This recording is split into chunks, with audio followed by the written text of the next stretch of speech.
décadas se ha buscado la verdad del santuario.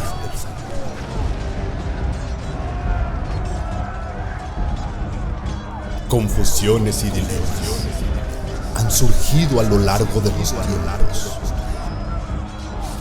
Sin embargo, Dios, por medio de los profetas, ha quitado el velo de la duda, mostrando así los propósitos de su ley.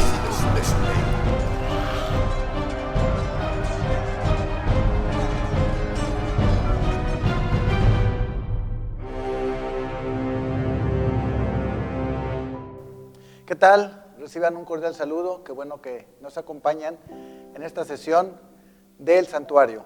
Hoy tendremos el episodio 7, que como recordarás, la vez anterior vimos o iniciamos a ver los servicios que se llevan a cabo en el santuario. Hablamos de uno de los dos servicios que se llevan, que fue el continuo o el servicio diario.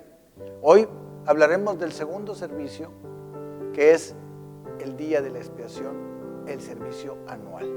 ¿Qué significaba expiación? ¿Por qué se llevaba a cabo una vez al año? ¿Qué se hacía en ese día? Lo vamos a ver en estos momentos, pero antes de hacerlo vamos a ponernos en disposición para que nuestro Dios y su Santo Espíritu nos tome y podamos entender la lección para hoy. Ahí donde estás en tu lugar, en la actitud de reverencia, inclina tu rostro y vamos a elevar una oración a nuestro Dios. Señor y Padre, agradecemos su bendición, la oportunidad de un nuevo día de vida y también la oportunidad de abrir su palabra. Al hacerlo, no lo podemos hacer sin que su Santo Espíritu primero nos tome. Permita que tome nuestro corazón y nuestra mente y nos guíe y podamos aprender la lección para hoy. También podamos poner en práctica en nuestra vida la lección aprendida y también podamos llevarla a aquellas personas que la necesitan. Lo pedimos en Jesús. Amén. Bien, como lo hemos dicho, ahora vamos a hablar del día de la expiación, el servicio anual. Sí, había un servicio que se llevaba a cabo en el santuario terrenal solamente una vez al año. Para ello voy a pedirte que ahí en tu Biblia, donde estás, busques el libro de Levítico. Vayamos al capítulo 23, al versículo 27.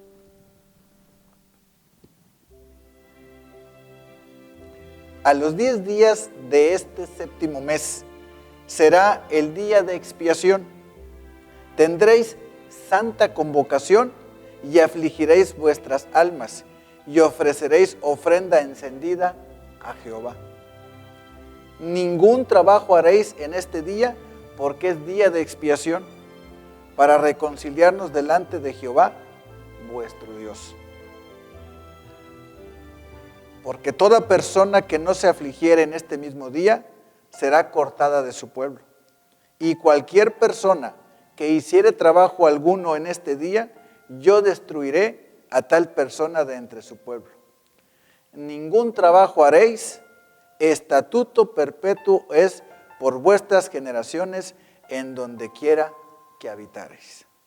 Día de reposo será a vosotros y afligiréis vuestras almas, comenzando a los 9 días del mes en la tarde, de tarde a tarde, guardaréis vuestro reposo.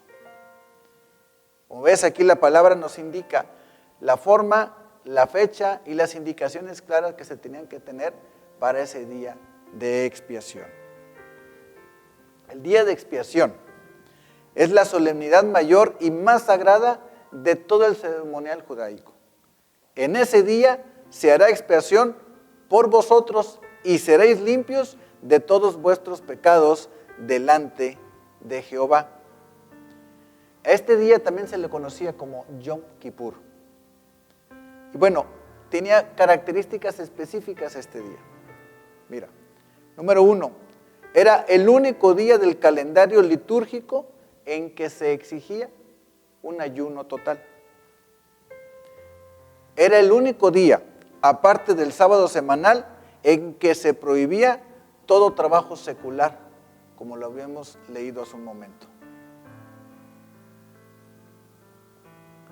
Era el único día en que el sumo sacerdote entraría en el lugar santísimo. Recordarás cuando vimos los muebles que había en el lugar santísimo solamente un mueble, que era el arca del testimonio, que era de madera de acacia, recubierta de oro, y dentro de ella había las tablas de la ley, la vara de Aarón que reverdeció y una porción del maná. Esto cubierto con una tapa de oro que era el propiciatorio, y en esa tapa de una sola pieza era la tapa de oro con dos querubines que estaban viéndose de frente en actitud de reverencia, mirando hacia el interior del arca. Era el único día del año en que se efectuaba una purificación del santuario. Era el único día, aparte del sábado semanal, que se designaba con la expresión Shabbat, Shabbatón. O sea, ese día tenía la misma característica del sábado sagrado que Dios instituyó desde la creación y que quedó estipulado también en su ley en el cuarto mandamiento. Ahora, también, si bien el Yom Kippur, el día de la expiación, era un día de ayuno, de confesión y lamento, seguía siendo el día que anticipaba la victoria y el gozo, porque después del juicio, para todos aquellos que hayan sido encontrados delante de nuestro Dios como puros y rectos, habrá júbilo, habrá gozo y habrá logrado el cometido. Los que no, lo veremos un momento más, tendríamos que tener o tendrían que ser cortados de su pueblo.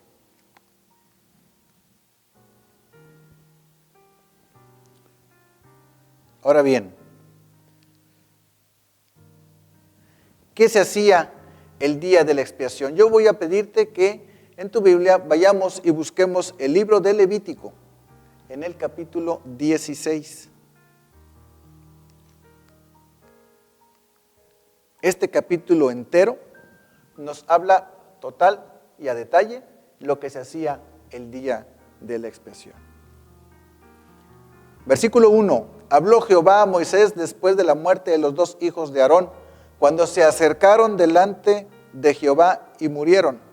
Y Jehová dijo a Moisés: di a Aarón tu hermano, que no en todo tiempo entre en el santuario detrás del velo, delante del propiciatorio que está sobre el arca, para que no muera, porque yo apareceré en la nube sobre el propiciatorio. Toma en cuenta, solamente el sumo sacerdote podía entrar al lugar santísimo y solamente podía ser en ese día. Cualquier persona que no fuera el sumo sacerdote, que pretendiera entrar al lugar santísimo, caería muerto. Cualquier persona, aunque fuese el sumo sacerdote, que pretendiese entrar en el lugar santísimo cuando no era día de la expiación, también caería muerto. ¿Por qué? Simple y sencillamente porque ahí se manifestaba la presencia de Jehová. Y para estar delante de Jehová habría que estar en una condición de corazón contrito, arrepentido y listo para recibir el perdón de sus pecados. Preparación del pueblo. Dios trataba solo los pecados de su pueblo. El pueblo examinaba sus corazones, confesaba sus pecados y se humillaba delante de Dios. Ese día se hará expiación por vosotros y seréis limpios de todos vuestros pecados delante de Jehová.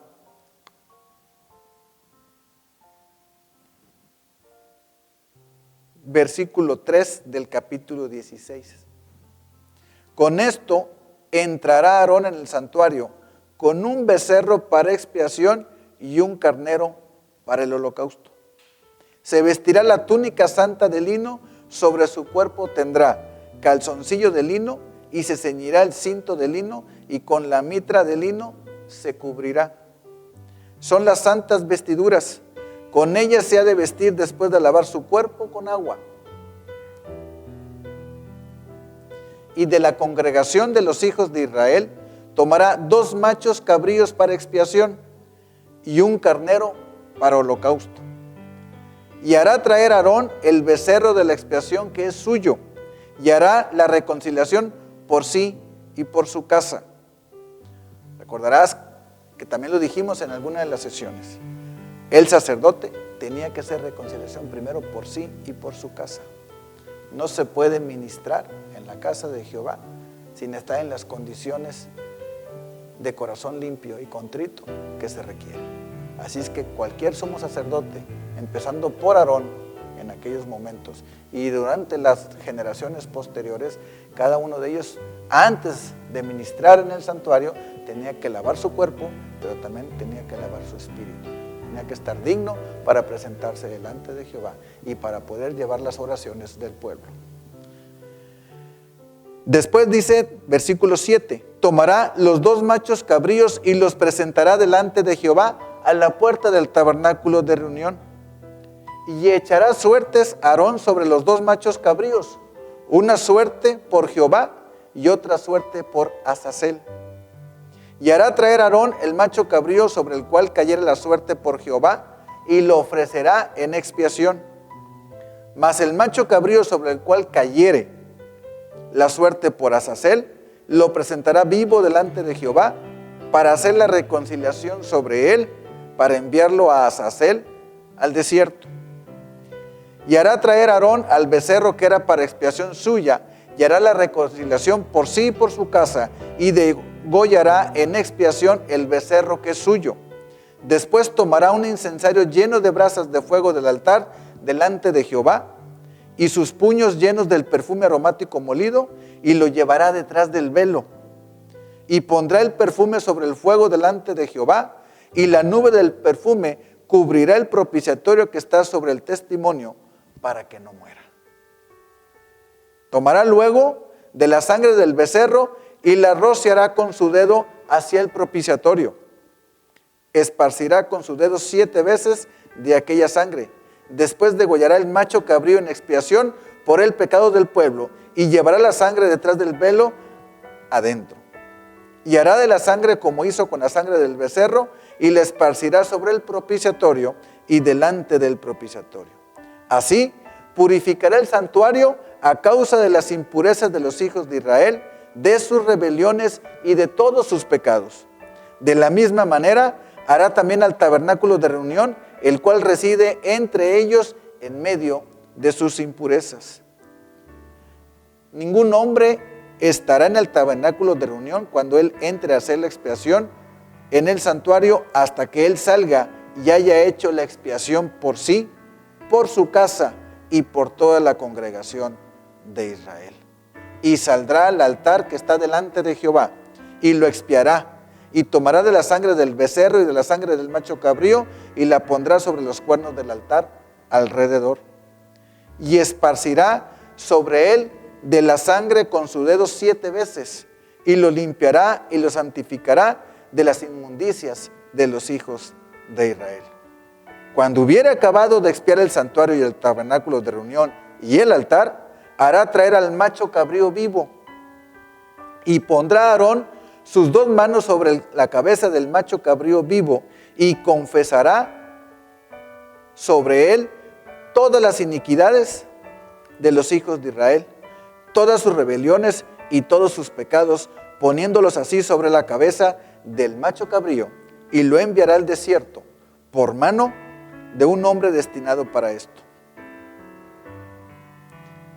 Y aquel macho cabrío llevará sobre sí todas las iniquidades de ellos a tierra inhabitada, y dejará ir al macho cabrío por el desierto.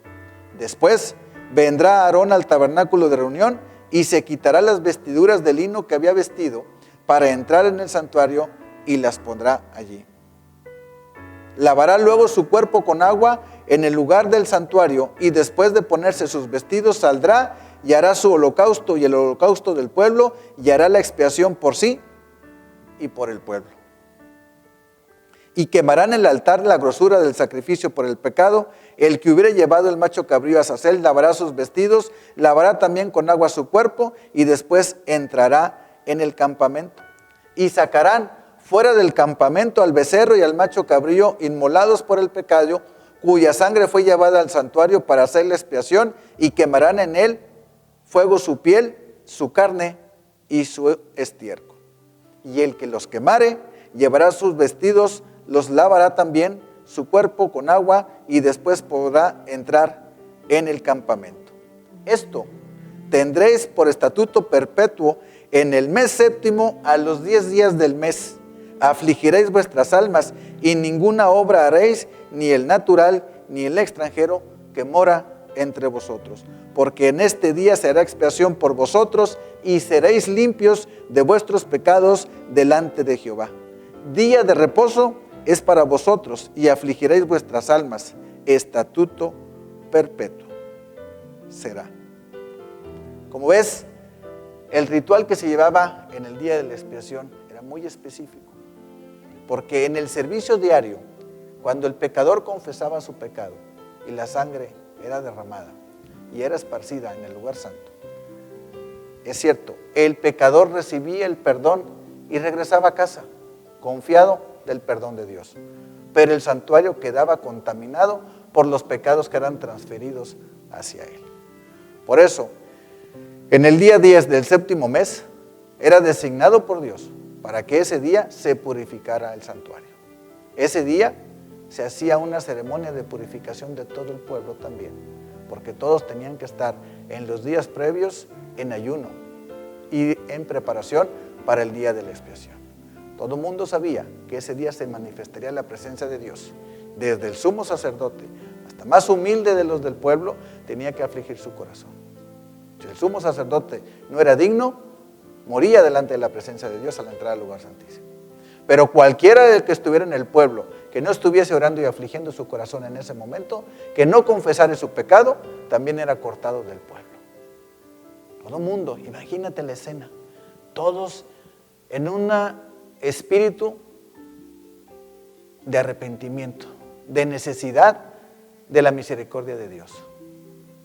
Entonces todo el mundo se preparaba, afligía sus corazones, ayunaba, pero estaba listo para que cuando se terminara ese día pudieran entonces entender que sí se había efectuado la justicia de Dios en los sacrificios realizados durante el año y ese día, pero también su misericordia, al otorgar el perdón a cada uno de los hijos de su pueblo. Así es que el sumo sacerdote entraba en diferentes momentos en el lugar santísimo ese día. Pero lo importante también de resaltar es que una vez que se llevaba toda la ceremonia y se manifestaba la presencia de Dios en aquel lugar, había todavía un macho cabrío. Recuerda que eran dos, uno con la suerte para Jehová y otro con la suerte para Azazel. Eran dos machos cabríos iguales. ¿Cuál fue la diferencia? Uno era sacrificado, el que era de Jehová era sacrificado. Ese derramaba su sangre, ese expiaba pecado, ese servía para cumplir el cometido de Dios.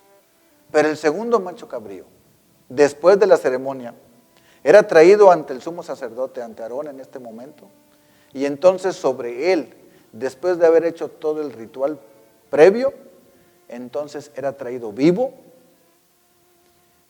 y Aarón hacía dentro de la liturgia el poner las manos sobre la cabeza del macho cabrío y en ese momento confesar todos los pecados propios, todos los pecados de los hijos de Israel, todo aquello que ya se había hecho durante el año, él lo depositaba sobre la cabeza de ese macho cabrío. Pero en esta ocasión, ese macho cabrío no era sacrificado. Ahí no había derramamiento de sangre. Ese macho cabrío recibía todos los pecados y por un emisario ya designado con anterioridad, era llevado al desierto a morir desolado en aquel lugar. Simbolizando a Azazel, que es una terminología que también identifica a Satanás. El originador del pecado, en algún momento, va a tener que llevar la carga de todos los pecados de la humanidad. Y va a ser desterrado del reino de Dios por completo. El simbolismo que sucedía en el antiguo Israel, en el santuario terrenal, es que ese macho cabrío llevaba sobre sí la carga de todos los pecados de todo el pueblo y moría. no se hacía remisión, no había derramamiento de sangre, ese macho cabrío debía de morir. Al llegar allá,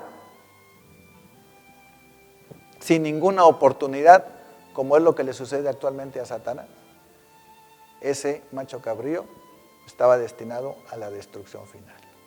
Mientras tanto, en el pueblo, entonces empezaba el gozo. Una vez que había pasado todo el ritual y que había dado la terminación del servicio, entonces el pueblo entraba en júbilo, en fiesta y en banquete, porque Dios había manifestado para su pueblo el perdón total de sus pecados. El santuario había quedado limpio, el pueblo listo para continuar su vida.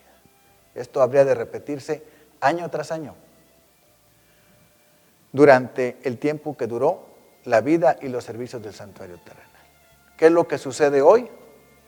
Bueno, en nuestra siguiente sesión platicaremos sobre las implicaciones que tiene el día de la expiación en los elementos espirituales y actuales para ti y para mí. Espero que no te pierdas la siguiente sesión. Que Dios te bendiga.